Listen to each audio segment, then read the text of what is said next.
try to add value, because we realize that we try to develop the relationships with everybody here, because everybody has resources that we can all utilize for our own businesses, for real estate, and we can help each other. That's the whole point. None of us have the same resources. We can all have different skill sets, different time availability, different capital sources, different property sources, you know, and skill sets to be able to help with those processes. So thank you guys for joining us today.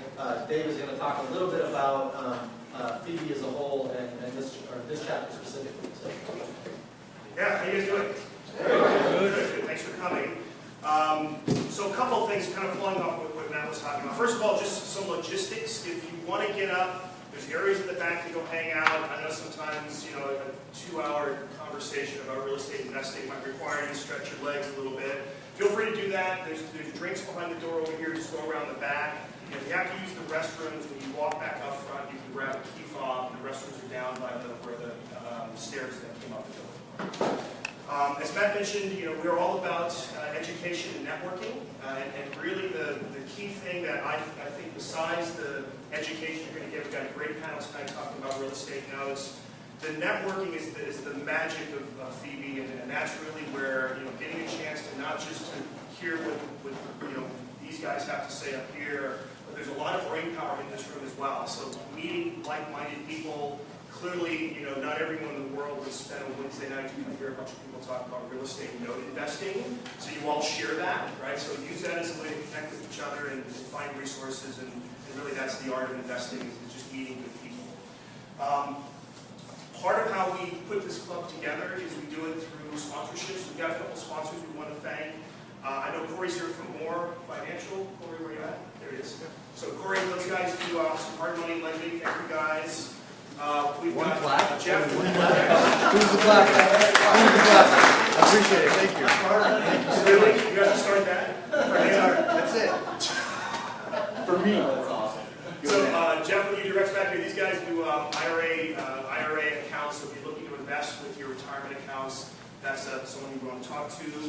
I know we've got someone, actually I know for a fact that we don't have anyone from South Bay Tax and Financial Consulting. We will see them for another month, maybe. Right, 2 more weeks to finish and 2 more weeks to decompress in the Bahamas. 5 days, that's it? That's it, and then you're out. We've got someone from Spiro Woodward here. There you go, thank you. So Spiro Woodward is a big legal firm here in the South Bay. They do a lot of real estate and business type of consulting, so if you guys need someone like that, thanks for showing up. And then, is anyone here from Farmers Insurance? So our local Farmers office, Justin Navarro, New Western Acquisitions. I'm here. Got a card if anybody needs them. Perfect. So these guys do wholesaling on a mass scale. So if you're looking to acquire stuff, we'll talk to these guys. And then Walker Dunlop is a commercial lender. Is anyone saying anything? No. So those are our sponsors. We've got some information on the back. Help yourself. Other than that, anything? Oh, also, this is purely about education and networking. This is not meant to be legal advice or tax advice. So if you have any questions, we actually have a couple of, I think, CPAs and attorneys in here. Certainly consult your own, personal advisors on any specific questions about your situation. Same thing for tonight. We have some questions that we've pre-written about notes. If you've got a question, please raise your hand. We'll get to as many questions as we can. If you've got a very personal question about your situation, that might be better to do it North Italia after the panel. So once we're done here, we're going to try to finish up at 9 o'clock as quickly as we can, right on time. Then everyone goes down to North Italia, which is just on the other side of the courtyard down here. We have the whole patio reserved. We've got appetizers, grab a drink. That's a great place to meet people, exchange cards, and set up conversations for later. All right, so with that, as Matt mentioned, part of Ellis here is one of the founders of FIBI. So Ellis, will you do your introduction? Also talk about the podcast that we're starting to talk about FIBI as well. Okay, talk about that? Okay. So I'm really excited about this because the content of the FIBI is so rich and so valuable that it just makes sense to be able to broadcast this virtually. So Matt and I are actually going to get in a call on Monday and discuss how we're going to start broadcasting basically FIBI content. We'll have guests, we'll have question and answer, we'll have hot topics, and we'll also talk about what's happening in the investment environment today. So, you know, especially being in LA and trying to get to these meetings, we really appreciate it. But there are times when there's people out there that we just can't physically be here, so we want to reach out to everybody and just give out another way to connect with the FIBI team, because we really, I think we owe it to you guys to really, you know, push that content out there and to make more connections. That's awesome. So keep going, introduce yourself. Okay, so my name is San Jose. I started in real estate in 1989. Bought my first property, duplex in Oxnard, California. Before that, I worked for a foreclosure group. We would buy property at the courthouse steps. So my college experience was like, wake up early, go look at properties, go to the bank, get cashier's checks, go to the sale, and then get to school in time for my business class. And sleep, and then rinse and repeat every day. So that was kind of my entry into real estate. And when I was a stockbroker for many years, and I was just getting really frustrated because I just felt there was such a lack of control over the investments. Did I really have control over how the stocks went up or down? And I, you know, how could I help my clients? Because I felt there was kind of a missing piece. And then I started investing in real estate again when I was a stockbroker. Because was anybody here in 1989 when the market took a big dump? Yeah, that was ugly, right? Not as ugly as it was this last year, but I got out of real estate for a while. I went and became a stockbroker. But then I started getting back into it again because I saw a guy by the name of Bruce Norris, who people know, people are not in it. If you're going to be in real estate in California, you got to follow this structure. So he put out this report about how real estate was going to double and triple. And I was like, is this just BS or for real? And I looked at his statement and this looks real. So I started buying real estate. And thank God I did, because I quit my job and started to buy foreclosures again, but it was really tough. And then I was talking to one of my mentors, and he said, well, why don't you just buy the note instead of pounding your head against the wall? I was like, what's that? Come here, young grasshopper, let me teach you. So I was like all ears. And then, yeah, it really turned it around for me because I bought my first note, and people probably get tired of this here at the top, but I bought my first note for $800. So I figured, even if I screwed it up, my wife will kick me out of the house. So I bought it for $800. Long story short, you know, it went into bankruptcy, so I started freaking out, but it actually turned out to be a good thing, because at the end of the rainbow, I collected like $16,000. So ever since then, I'm hooked on paper. So I buy property and paper, but I love paper. Thank you. Josh Ellis actually told me a story one time about how he calls it on that first deal you do in real estate, he calls it real estate crack. So once you do that first one, you're pretty much hooked at that point going forward. So, go ahead. I'm Josh Shear, I'm an attorney, Shear Law Group, firm. So I started when I was a little kid. My father was doing this initially, and running a firm in Northern California. So I was working for my father, kind of seeing the ins and outs of the legal profession, and for some reason ended up doing it. I'm not quite sure why. But we represent lenders, so we represent credit unions, investors, anything real estate related, but we do the loss mitigation and prevention side. So we try and keep you guys out of trouble with your policies and procedures, and then when you get in trouble, you come see us again. And we hope it hasn't gone that bad. But I moved out here to Southern California about 1.5 years ago. We have a firm up in the Bay Area, which my father still runs. He's been doing that for about 35 years now. And I came out here to start our Southern California office with my family. I have 2 kids under 2 right now, so I'm Not sleeping. up all the time. He's not skiing either. Definitely not skiing again, I wish. So I came out here to kind of see our Southern California base and get a strong hold on here, because this is a great place for real property investments, a great place to be as well. It's a great area to live in. So I can't complain. After living in San Francisco for 10 years, where you can't even buy a house and you can't rent anything for under $4,000 or $5,000 a month. So I came out here, and I've been dealing with mainly investors since I got here, because that's kind of been the bread and butter of the firm, is to try and get to know the investors a little more and kind of get the personal touch as to what you guys are doing, as opposed to just dealing with the big Bank of America, Wells Fargo. So that's kind of what we deal with. We see everything from start to finish, from the origination of the loan and disclosures relating to what you can and can't do for commercial versus residential lending, to the loss mitigation aspect, what you do when it comes to bankruptcy. I got into this area of law in 2005. I initially thought I was going to be a sports agent, and decided that definitely was not for me and that this was an area I wanted to be in. So I saw the ups and the downs from 2005 when the bankruptcy code changed, and the market was up and everything was going great, to the big crash and everything in between. So I've kind of seen the good and the bad and what to do and not to do. I learned from one of the best attorneys around here that does the same thing. Sure.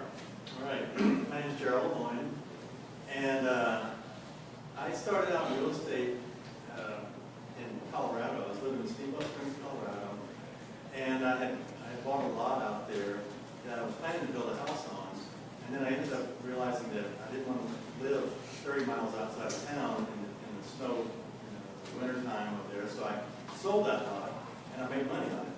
And so then I started buying other lots in that same area. And the way I bought them was by looking up delinquent property taxes and owners that had bought a lot and not done anything with it for 20 years. It was just a vacant piece of land sitting there. And so I ended up buying about 35 lots, improved the roads, put in utilities, and then sold them all off and made like $150,000 on it. We bought it for $300,000 and sold it for $450,000. So I said, wow, this is pretty good. And that was in about a 2-year time frame, But I had no idea that clubs like this existed. I was just kind of a lone wolf out there. I was just by myself doing this, just, hey, this is some pretty land. Someone's going to want it if I fix it up and market it. And it worked out. And then I moved out here. Actually, I moved to Redondo Beach. One of my first jobs out here was over at ExxonMobil. Spent some time there and then worked at Chevron Cement. I worked in the construction industry. I was a project manager. And I was just looking to buy a house for myself. I had met my wife, we were dating, thought, it'd probably be good for us to have a house. And so I went and saw Warren Hannigan speak, who to me was a great teacher. I saw him down in Huntington Beach at the Belterra area.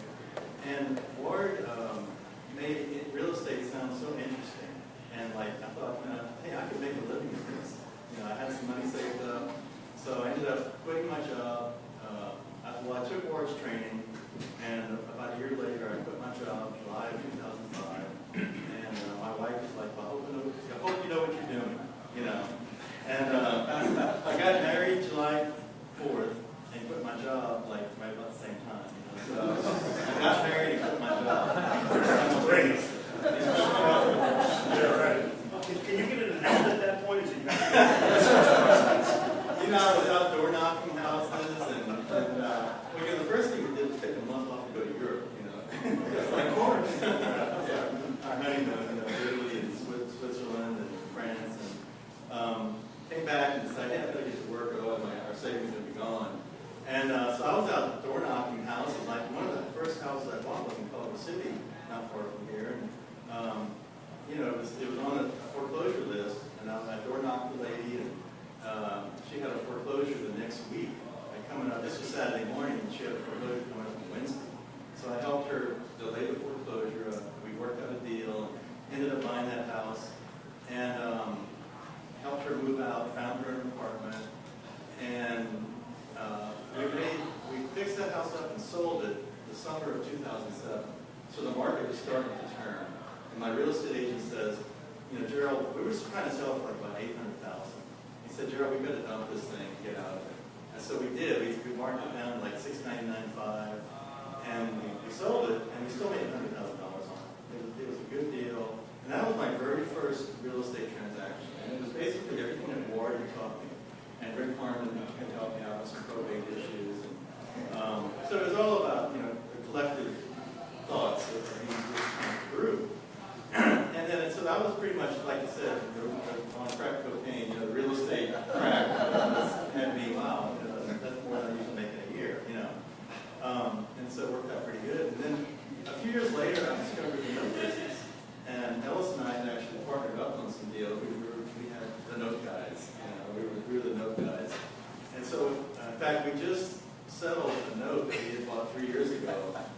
it was, you know, we've done about 500 notes since I got started, and this was in the top 1% of the worst notes we can possibly buy. So even though we have some success stories, there's also some horror stories.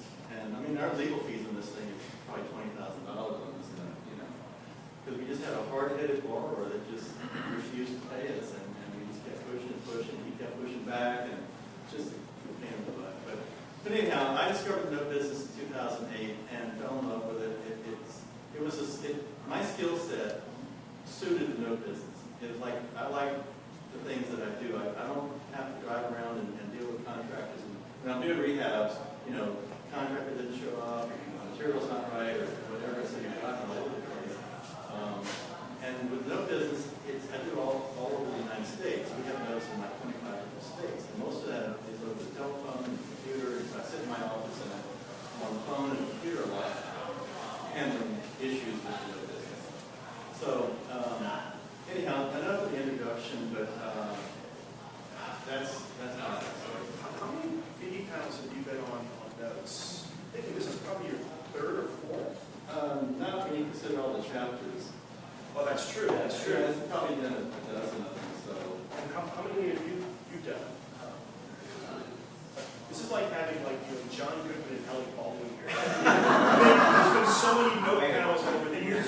You figure that out. Okay. Well, my name is Matthew Owens. I'm a California licensed CPA that doesn't do taxes, so don't ask me. That's why I'm here, and, you know, so I should be in the Bahamas right now anyways, because I'm not doing taxes. But so I flip full time. I quit my CPA firm job about 10 years ago. I flip about 5 to 10 houses a month out of state. I invest in syndications. I buy multifamilies and value add those. Invest in a ton of different asset classes and help investors with their cash flow strategies and their investments. And I specialize in one legal and tax structuring associated with their investments in the homes. We have it's better, as telling Josh earlier, it's a lot better than doing the tax stuff and the audit stuff. Even though it's a lot harder, there's a lot more team members involved that can cost you money, and but at the same time, you learn every day. When I quit my CPA firm job, I can honestly tell you that I felt awake and alive for the first time. Instead of sitting there going, I don't care about networking at a CPA firm because they're going to give you 2% of the profits in the first year for bringing in a client, and that's it. Now I'm like networking constantly because it all goes towards the business and helping other people at the same time and mutual benefits for each other. So it's a great business to be in. So that's it. My name's David Coe. I'm a realtor here. Welcome to Keller Williams. This is our office. We deal with local, both dealing with residential and some commercial real estate, dealing with homeowners and dealing with investors as well. We really like to stress stuff. Really complicated stuff is what we specialize in. And part of that is because as a note investor also, you really get to see kind of the seedy underbelly of dealing with, financial problems and trying to solve those things creatively works in regular real estate as it does in note investing. Because ultimately, it's just a person on the other end that you're trying to make a deal with. So, and that's a lot of what notes is. As Gerald mentioned, you're not dealing with contractors, you're not dealing with the physical properties. Really, what you're dealing with people and their financial situation. And situations with the house as well. That's ultimately what you're trying to solve when you're buying notes. So. Let's get into it specifically, and actually, Josh, I'm going to give you the first question since you're the attorney. Why don't you talk about what is a note, and talk about how notes can how notes can be different structures in different states. Okay. Yeah, a note generally it's a promise to pay on a contract. So a borrower is borrowing money from a lender and promising to pay it back. So you're purchasing a contract is really what you're doing. And these notes are secured by real property. So there's something attached to it. It's not just going out and buying a particular contract, it's buying a contract that's attached to a note. So you need to know the details of not only the note that you're buying, the person that's attached to it, but the property that it's attached to. So if you're investing, for example, in Idaho, and you have no idea about Idaho property or Idaho foreclosure law, and you're buying a note there, you're going to have significant problems. On the other hand, if you're investing in Newport Beach and you know what the property's like, you know the values, you buy a note that's attached to that, at least you know you have some valid security. So the idea is that you are purchasing these notes, and a lot of these are, we can talk about how they're purchased and ways to do it. I think Gerald can give you a better idea of that. But you're purchasing a document that is secured by another document that is on real property. So it's a promise to pay. So they're making ongoing payments every month, just like you on your mortgage, every month, and you get the right to those payments by purchasing that note. And then Ellis, you know, there are notes that are performing notes and notes that are non-performing notes. Talk a little bit about the different kinds of notes and also whether it's different for residential versus commercial. Okay, so performing notes are when the lenders receive payments as agreed. Right? So usually when you're buying those, you're basically buying the deal.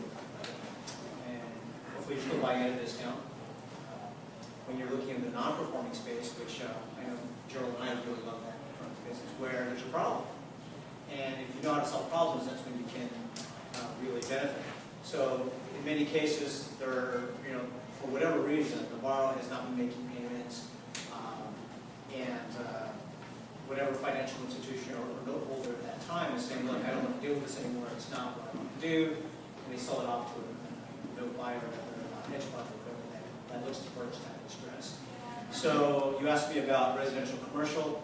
The basic structure is the same in most cases. There usually is a lot more documentation for a commercial note, many more clauses, etc., that are in there. But for me, why I tend to stay with a residential note is that I can kind of understand what's going on. This is a person's where they live.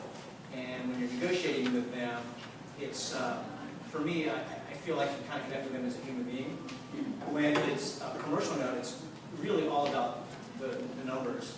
And some of the ugliest litigation battles I've ever seen have been with commercial notes because in many cases they have a lot of money to kind of delay it, make it very painful, and then you have a lot of, you know, attorneys come in, and it ends up being, you know, not that great of a time. I'm sure the attorneys love it because you know, they're getting paid, but it's just not.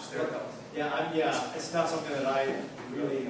Josh did a technical cover really quick for estate money, right? But I was just telling Josh that I look for issues where I know I have a good attorney on my side that can say, okay, here's what's going to go on, Ellis, and here's what you're going to plan for. So there is that, but I try to keep my life very simple, so I really try to stress over It's mostly emotional more than versus, you know, when you're a lot more emotional when you're dealing with residential versus commercial, you know, on that aspect of things, I would assume. And I will say on residential, although there are a lot of regulations on commercial, residential, at least recently, I mean, you have the CFPB, you have state regulations that really do limit what you can do, and they're minefields if you don't know what you're doing. So if you end up buying a note, you don't understand the whole residential process, it's going to be a problem, and it's different in every state as well. I have to say though also, you know, when I say, what's the first thing you need to know when you buy notes, you got to understand the collateral. So if I have a 3-bedroom, 2-bath house that I have a note on, that's something that I feel is pretty liquid. I can rent it, I can sell it, there's a lot of things I can do with it. But if there's a 20,000 square foot warehouse that used to have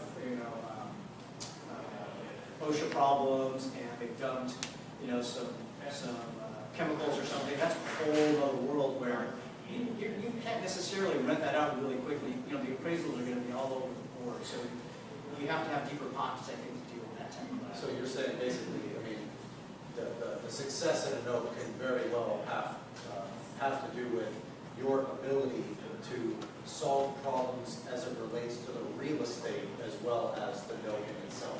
Yeah, you have to be able to figure out people and then figure out the real estate too. So, yeah, understand the collateral is what I always think. You've got to understand the collateral. So you talked about buying seconds, and I know you buy first also. Talk a little bit about first, seconds, and other kinds of notes, and also talk about, I know there's private notes and there's institutional notes. Talk about that different source of notes. Sure. I started off buying first primarily for the first 2 or 3 years that I was buying notes, and they were all institutional. They were all originated by a major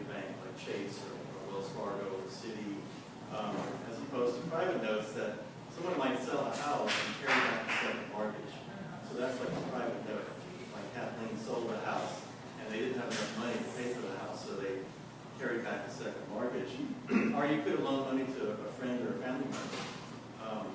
Maybe you loan a friend $100,000 to help their business or something, and it's secured by real estate. So that's a private note also. But the bulk of the notes we bought in the beginning were institutional notes.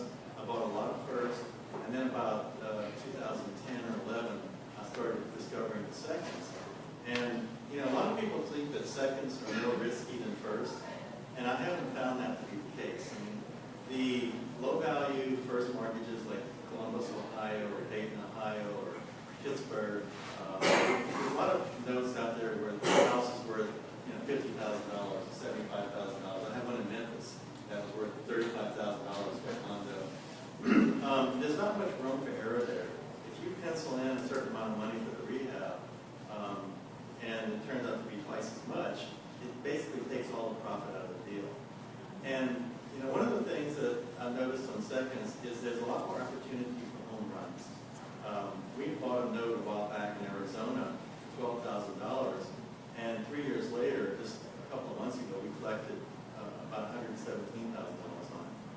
And I've never done that on a first mortgage.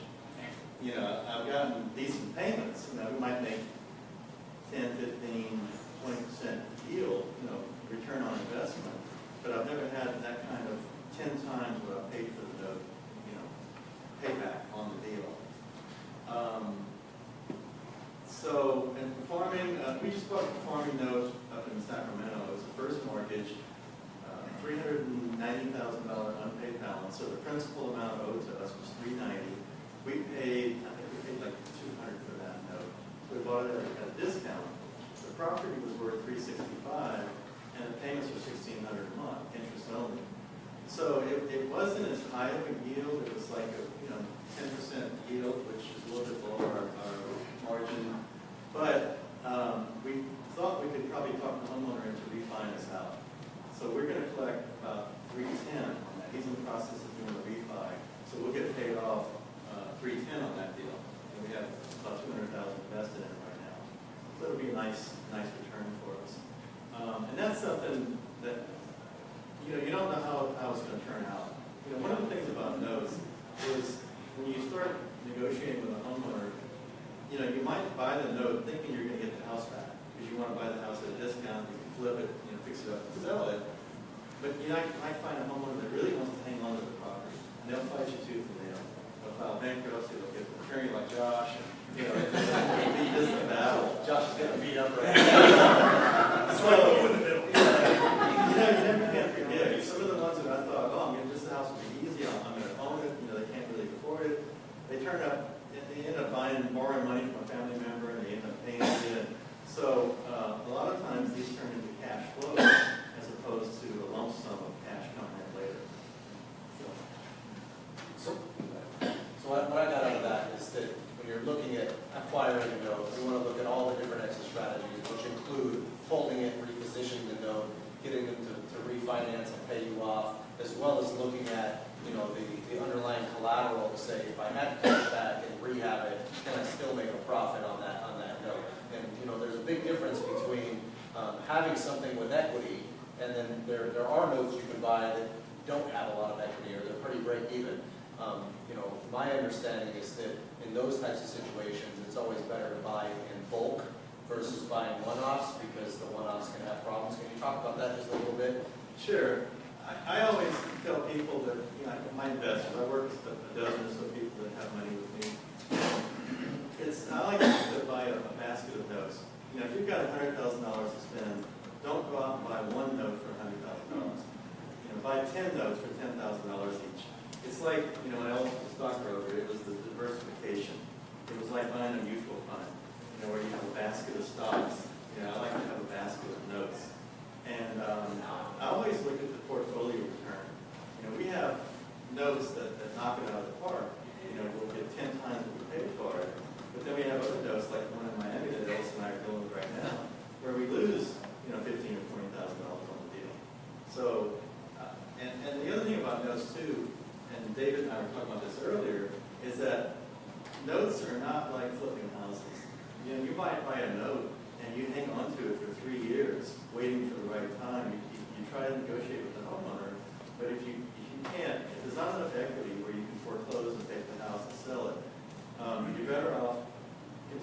work with the homeowner, maybe get some small payments, like $200 a month coming in for the time being, and do a temporary modification. Then later on, when they can afford it, they'll pay you more, or you may end up getting them to refi the property.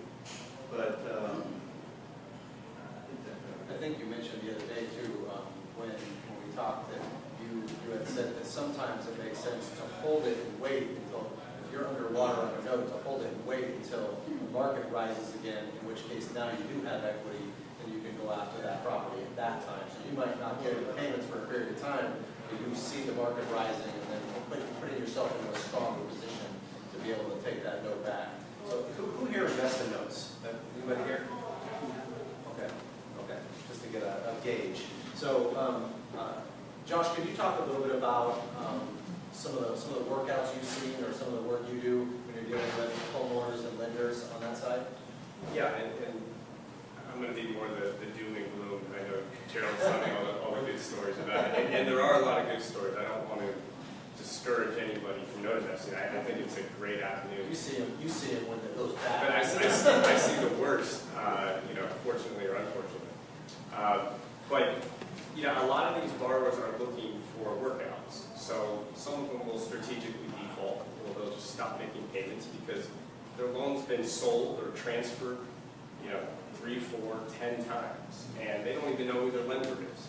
So when you give them a call and tell them you just bought the loan and why don't you make payments or what do you want to do with this, sometimes they're shocked, sometimes they don't believe you. And sometimes they're really just looking for somebody to talk to so they can get into some workout or modification. So I will see situations. I had one the other day. It was a note purchaser where the loan had been paid, I think, in 9 years. And the person who purchased the loan started contacting them, trying to get them to pay. It was $150,000 second. And the minute they started contacting them, they started getting legal demands.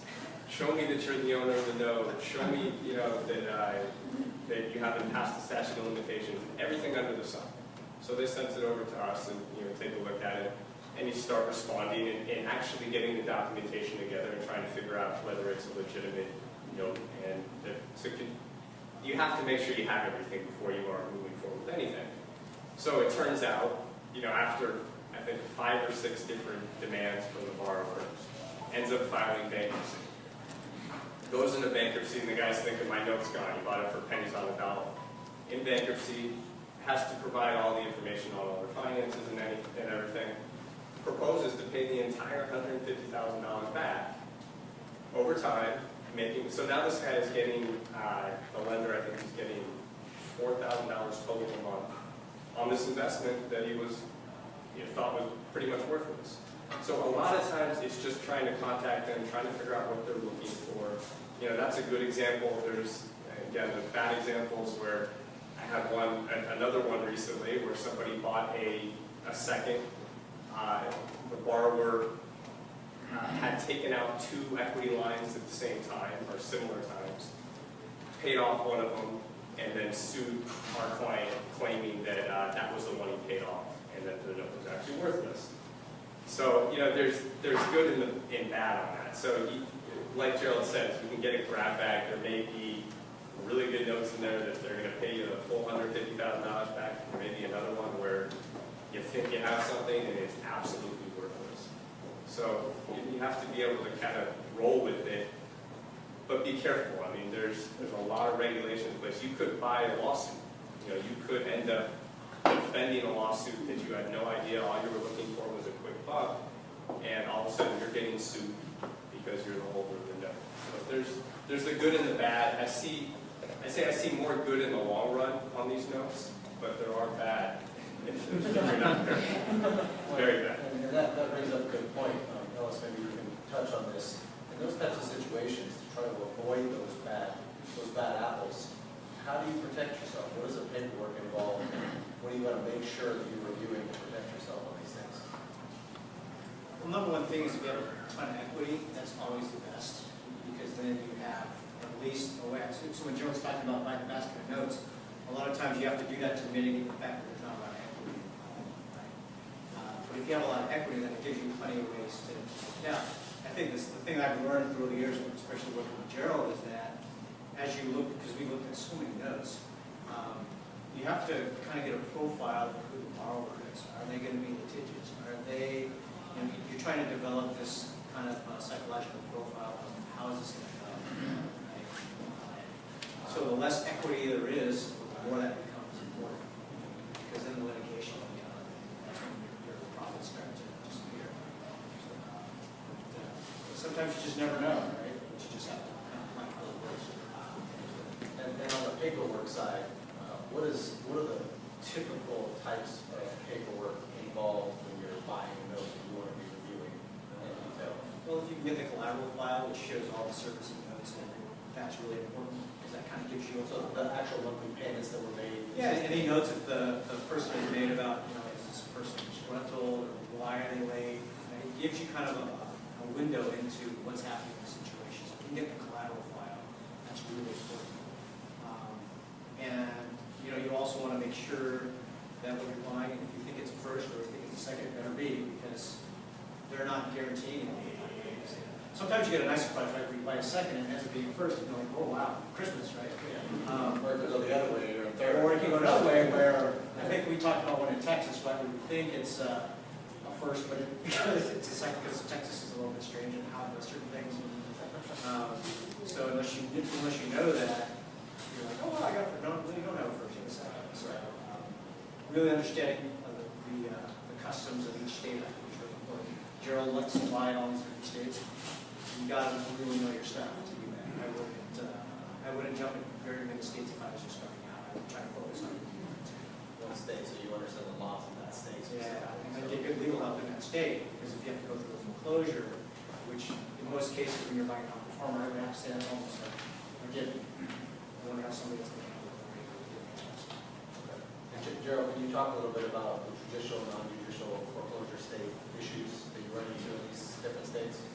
Sure. California is a non-judicial state, so it's a deed of trust state. They can go to a mortgage state. Florida, the document that secures the promissory note is a mortgage. In California, the document that secures the promissory note is a deed of trust. And here in California, you can foreclose in about 4 months. It's 90 days once you file a notice of default. Then after that expires, then you file a notice of trustee sale, which is 21 days later. You can pull the trigger on the foreclosure, go to the courthouse steps, and you can own the property at that time. Whereas Florida, it could take at least a year to foreclose, and the expense is a lot more. You should actually have to appear in court for a judicial foreclosure. I've had to appear one time. Where you file in court versus a trustee. Right. It's like a civil suit compared to a deed of trust here in California. It's a much simpler process here in California to foreclose. Florida is more difficult, and a lot of the states like Ohio, Illinois, Indiana, they're all judicial states. And so we don't shy away from it. Florida has been some of our best note deals ever. So we just build it into the cost. And we just figure we're going to pay a little bit less for a Florida note because it does take a lot longer to foreclose on the property and cost more. But we've had some awesome deals in Florida. So you're just building in the cost of the attorney's fees, the additional attorney's fees, as well as in the time, right? So, okay. You just need a bigger discount when you buy in some of those judicial states. New York and New Jersey are the worst.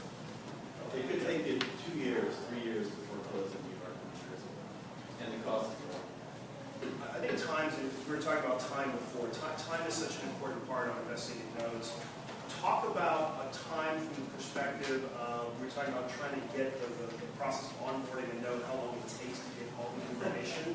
But also talk about for me, one of the benefits of investing in notes is when you're holding it over time, it's a lot less than holding the property, right? Because you're not having all the costs associated with holding that. So talk about some of the pros and cons of time in note investing. Sure. When I first started buying notes,